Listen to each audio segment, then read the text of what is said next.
Conta um Conto apresenta de Leandro Severo, Fragilidade. Narração Marcelo Fávaro.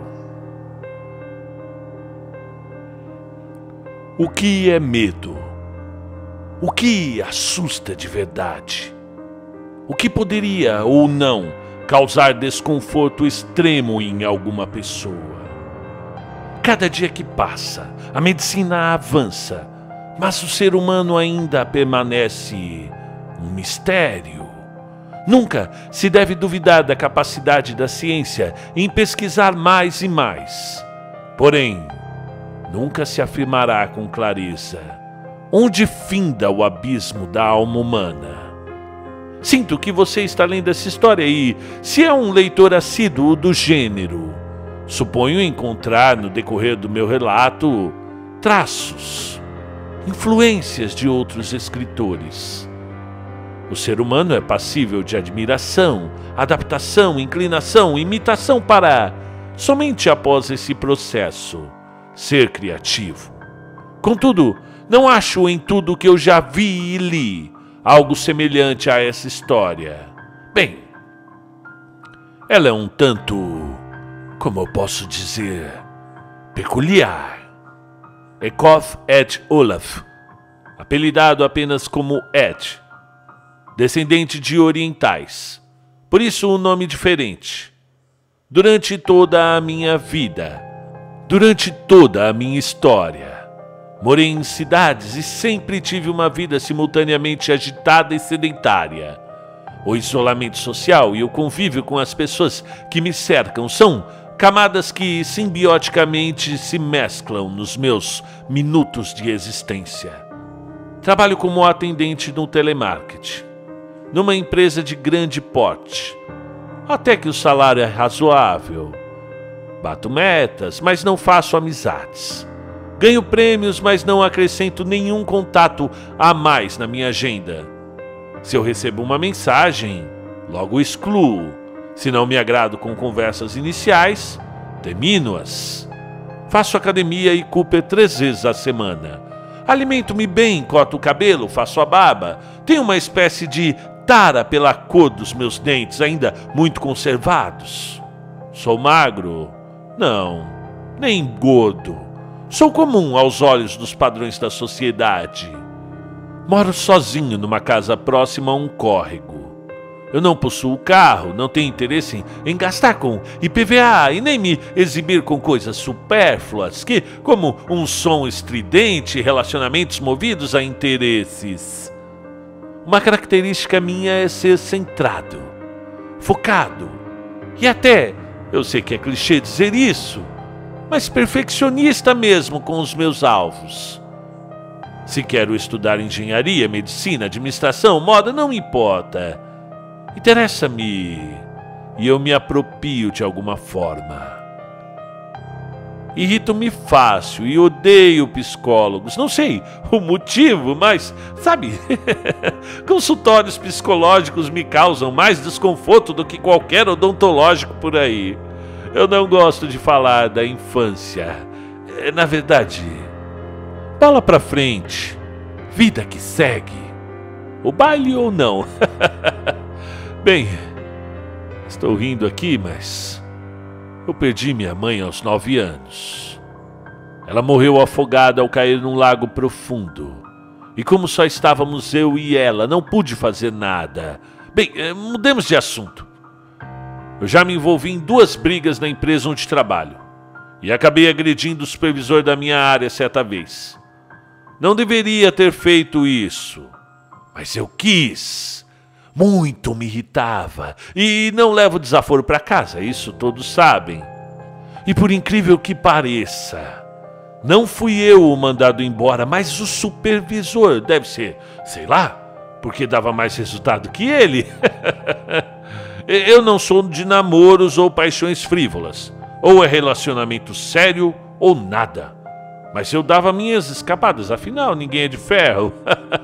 A minha vida até que é tranquila, eu posso dizer que, ao meu ver, é perfeita, exceto por um motivo. Apenas um motivo me tira o sorriso. Apenas um motivo me tira do sério. são os meus pesadelos. Talvez você não entenda, ache engraçado ou até anormal, mas esse é o efeito de uma coisa chamada medo. O medo não escolhe motivos, escolhe pessoas. Deito-me para dormir após ler um bom livro ou navegar na internet, até que começo a sonhar. Vejo-me num local escuro e sem absolutamente nada em minha volta para que eu, tateando, me encontre e perceba onde estou. E de repente 2 olhos enormes se abrem à minha frente. Sabe? Olhos com um aspecto demoníaco e fantasmagórico. Olhos que me olham afastados de um do outro, como se cada um estivesse de um lado fixo e em ambos os lados daquele ser irreconhecível envolto pelas sombras. 2 circunferências, com um forte amarelo na íris e uma pupila pequena negra no meio, como se eu estivesse olhando para um abismo e o abismo olhando para mim de volta. Aqueles olhos cravando-me o assombro de sobremaneira e eu me afasto devagar, mas trêmulo, com as pernas vacilantes. E de repente um som vindo como que diretamente do inferno ruge em alto e bom tom. Aquele aterrador, tão aterrador que me foi aquele barulho que acordo num sobressalto na cama, suando frio, em desespero. Quack! No outro dia, fui para o trabalho ouvindo música. E posso dizer, a playlist começou a tocar uma canção que me fez lembrar de minha mãe. Por um momento eu tive uma epifania temporal. Recuperei-me da lembrança e acabei mudando a música. E ao adentrar a empresa, dirigi-me até o local do trabalho e percebi uma movimentação diferente. Pessoas novas estavam sendo contratadas e os supervisores estavam apresentando o ambiente. Iniciei minha rotina como todos os dias. Normalmente, aquelas pessoas novas. Eu não sou muito afeito a pessoas novas. Até colocarem uma moça do meu lado. Ao olhar para ela, tremo e paraliso com o seu "Olá, bom dia". Seus olhos eram castanhos escuros, sabe? Lábios na medida, sorriso largo, pele moreno clara. Sabe aquele moreno claro lindo, com traços indígenas? Meio mestiços e um pequeno furinho no queixo. Fizeram-me pensar que era uma pintura, sabe? De um quadro caríssimo que estava diante de mim. Ela era simplesmente linda. E esse adjetivo nunca usei ou pensei de nenhuma moça que tive encontro. Bom dia, meu nome é Ekov. Não quis perguntar o dela, mas ela já foi dizendo. Eu me chamo Dalila. Nome estranho, Dalila. O dia foi fatídico. Não puxei assunto com a moça, que também não se importava com meu silêncio. A respeito de assuntos triviais, apenas o trabalho importava. Porém, nem isso me dava vontade de explicar-lhe. E embora o fizesse para o treinamento da empresa, permanecia na minha. Todavia, na volta para casa, ela tomou o mesmo ônibus que eu. Sentei-me num banco do transporte em que cabia mais um e, para minha surpresa, lá ela veio, sentando-se ao meu lado. E mesmo percebendo a minha cara fechada de poucos amigos, coloquei meus fones e a ignorei. Mas não pude fazer isso por muito tempo. Sentia sensações estranhas ao lado dela. E ao olhar de relance, ela se virou simultaneamente. Isso foi um choque. Não resisti. Tirei os fones de ouvido e comecei a conversar sobre trabalho. E nessas muitas conversas de ônibus que me dei conta, gente, eu estava apaixonado pelaquela moça, aquela estranha moça. E o tempo foi passando. E por causa da sua doçura, fui me tornando uma pessoa um pouco mais sociável e até menos carrancuda. Porém, nunca lhe falei nada sobre a minha infância, nem sobre aquele terror que eu carregava na minha alma. E desse amor repentino que nasceu, veio o casamento. após 3 anos de relacionamento. E na noite de núpcias, sabe, na lua de mel, tive o mesmo pesadelo que por vezes me atormentava, mas eu decidi não revelar nada a ela, pois toda a fobia tem um nascedouro e o meu era terrível demais para expressar. Decidimos visitar sua mãe no meio do ano e ao chegarmos, fomos muito bem recebidos e ela estava com um de seus netinhos, a mãe dela. Tinha 4 anos, era o David. E eu estava muito feliz por ter casado com a Dalila. E ela me reconhecia como homem da casa e até se orgulhava de ser minha esposa. Entretanto, um casamento se baseia em confiança. E como eu iria confiar para minha esposa, para a mulher que eu amava, o meu segredo mais nefasto? A noite chegou, dormimos lá para voltar para casa no dia seguinte. Como tenho vergonha de usar o banheiro dos outros, acordei no meio da madrugada e desci as escadas, sabe? Bem devagar, sem acender as luzes. Sabe quando você está na casa dos outros, não quer fazer barulho, acaba ficando com vontade de ir ao banheiro. E então fui até o banheiro da cozinha, lá embaixo, levando o meu celular para iluminar o caminho. E na casa, acabei optando pelo banheiro azulejado com as pedras de cerâmicas, uma pia de espelho e do outro lado a prateleira com diversos objetos. Decidi apagar a luz do banheiro para não ser notado e liguei a lanterna. Coisa normal de estar na casa dos outros. Lavei o meu rosto e olhei-me no espelho. E ao me olhar, refletiu-se no próprio espelho a prateleira de plástico branco do outro lado da parede. E em cima dela havia um brinquedo do pequeno David, da criança, o neto da minha sogra. Um mero pato de borracha que ele esquecera no banheiro antes de dormir. A sua avó colocou ali na prateleira e aquele mero brinquedo, uma coisa fútil, visto de modo mal iluminado pela luz do celular, ele estava com os olhos voltados para o espelho. E, gente, não sei se vocês vão entender, mas parecia que ele estava olhando para mim. E ao olhar fixo no objeto, os seus olhos negros pareceram se avolumar e fitar o meu ser com uns 2 buracos negros no meio da galáxia, engolindo planetas e constelações, tudo muito horripilante. Eu fiquei paralisado e trêmulo. Tentei sair do banheiro, porém o imóvel brinquedo na minha frente, na verdade ele estava atrás de mim, refletindo no espelho, parecia um dragão devorador de almas, pronto para afligir-me os piores castigos. E a pior das torturas para mim era o seu olhar.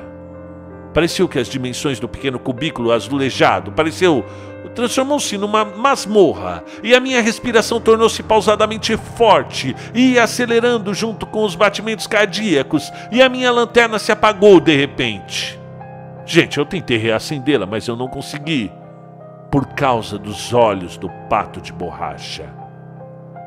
No mesmo instante de escuridão total, percebi que o brinquedo caiu da prateleira, sem ninguém tocar nele, e fez aquele pequeno ruído no chão.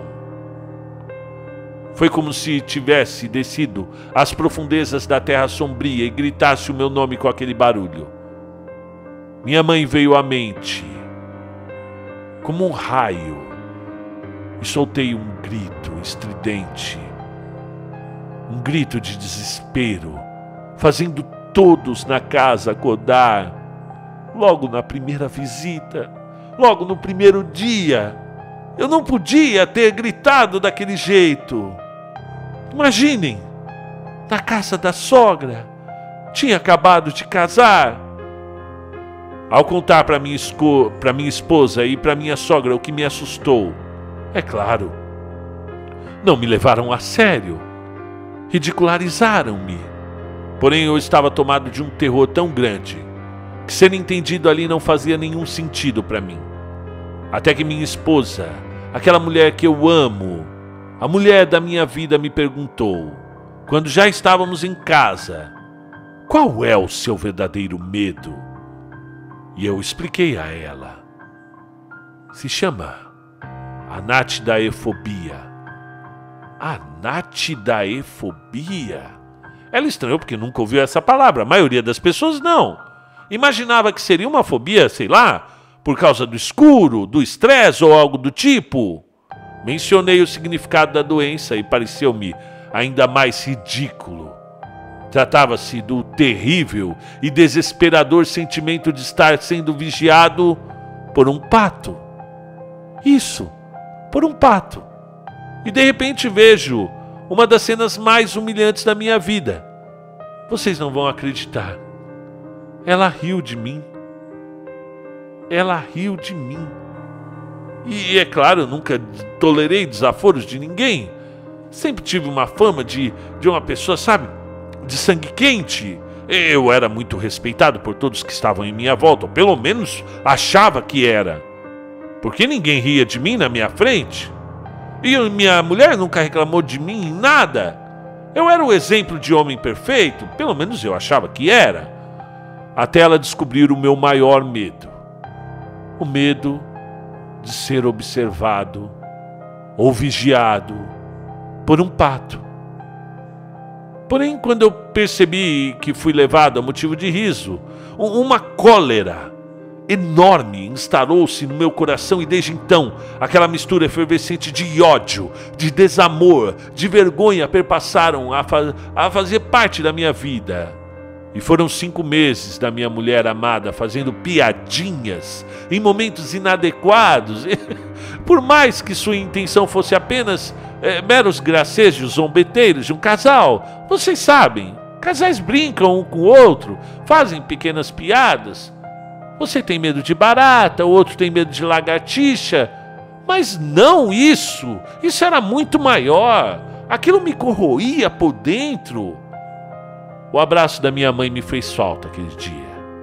E numa noite qualquer, descobri que minha esposa comentou com uma amiga sobre o meu medo. E embora eu nunca dissesse a ela o real motivo daquela agonia excruciante, decidi calar-me para com ela. E o nosso diálogo, ele foi morrendo por causa disso. E se tínhamos algo na cama, era apenas trivial, e não mais aquela coisa vívida, aquela coisa, né? Minha esposa decidiu sair com as amigas para comemorar o aniversário de uma delas. Eu sempre confiei na minha esposa, mas já não a via com os mesmos olhos. Antes de sair, ela me olhou de soslaio, sabe, antes mesmo de fechar a porta e disse: "Pare de temer besteiras. Vire homem. Cadê o homenzarrão com quem eu me casei?" Ah, aquele foi o marco final da nossa paciência, pelo menos da minha paciência. Esperei que ela saísse e em seguida caí numa tristeza profunda. É muito difícil chorar, mas eu chorei naquele dia. Eu que nunca chorei na frente de ninguém após a morte de minha mãe. Derramei-me em soluços diante da incompreensão. E logo dela, Dalila, pois é isso que o seu nome significa, frágil. Vi-me em pedaços. Onde estava o homem forte que eu sempre fui? Por que eu não conseguia lidar com aquilo? E o pior, porque logo ela debochou de mim, do meu trauma. Uma corda, uma cadeira, um nó, caneta e papel. Escrevi-lhe a carta. E em seguida atei meu pescoço à corda. E após subir no alto da cadeira e com um último suspiro, minha mãe novamente me veio à mente. E então chutei a cadeira para longe. E a corda envolveu-se no meu pescoço, estrangulando-me. E quando ela chegou, ela soltou um grito angustiante de pavor. E o choque foi tão grande que acabou desmaiando. Ao recobrar as forças, a polícia já havia levado-a para o hospital. Os vizinhos tinham pedido que ouviram os seus gritos, o seu clamor na noite silenciosa. Quando um policial a visitou, disse que lamentava e que estava muito horrorizado com o que leu na carta suicida que redigi para ela e para toda a humanidade. Ela sentou-se na cama E começou a leitura da missiva com letras tremidas e numa folha marcada pelos pingos aleatórios das lágrimas que rolaram do meu rosto. E a carta dizia: querida Dalila, desde que nos conhecemos, seus olhos foram as coisas que eu encontrei e tudo que eu sempre quis encontrar numa mulher. Porém, nunca falei a você sobre o real motivo do meu medo. Segundo as suas palavras, era besteira, que eu deveria virar homem. Eu morava numa fazenda com minha mãe. Meu falecido pai havia deixado para ela. E nessa fazenda tínhamos muitos animais e eu desde pequeno cresci em volta deles. Um dos que eu mais gostava eram os patos. Eu adorava os patos. Eles eram tão engraçadinhos. Eles eram perfeitos até para piadas. Piada de pato. Havia um lago profundo que fluía em direção ao rio, onde os patos nadavam. E num certo dia, eu e minha mãe estávamos andando perto daquele lugar. E não havia mais ninguém ali conosco, em todo aquele vasto espaço. Eu estava à beira do lago e a minha mãe, quem muito zelou por mim, quem me deu todo o amor do mundo, sempre se preocupou com a minha segurança. Mas como eu era uma simples criança, vocês sabem como são as crianças, desobedeci às ordens da minha mãe. E fiquei na beiradinha do lago. E de repente uma dessas aves olhou profundamente para mim. E eu olhei para ela. E então, num salto violento, ela avançou para cima de mim. Eu acabei me desequilibrando no local. Eu estava ali na beiradinha, sabe? Coisa normal de criança. E acabei caindo no lago. E conforme eu me debatia, eu ia mais pro profundo, pro lado mais fundo do lago. E minha mãe, que estava de costas por um momento, por apenas um momento, virou-se e viu desesperada. E saiu correndo em direção ao lago para tentar me pegar, para me arrebatar das águas. Lançou-se em direção ao lago. E conseguiu me retirar de lá e deixar-me na beira outra vez. Porém, minha mãe não sabe nadar. Não sabia nadar e só teve tempo de me colocar na beira do lago, ali a salvo, para começar a afundar onde estava infestado de patos que se agitavam e voavam para longe dela. Mas a ave que me bicara se misturava com as demais e então não pude saber onde que o animal estava. E eu vi então, no meio de todo aquele desespero, no meio de todo aquele pavor, daquela cena hedionda, um último sorriso da minha mãe, antes dela se perder nas águas, bem na minha frente. E quando eu consegui trazer alguém para tirá-la de lá, infelizmente já era tarde. No instante em que retiraram o corpo de minha mãe, o pato que me assustou voltou ao lago e ficou ali, olhando para mim, soltou um grasno até. E esse grasnar selou o meu destino. Fui criado por parentes, tios, primos. Ficava ali.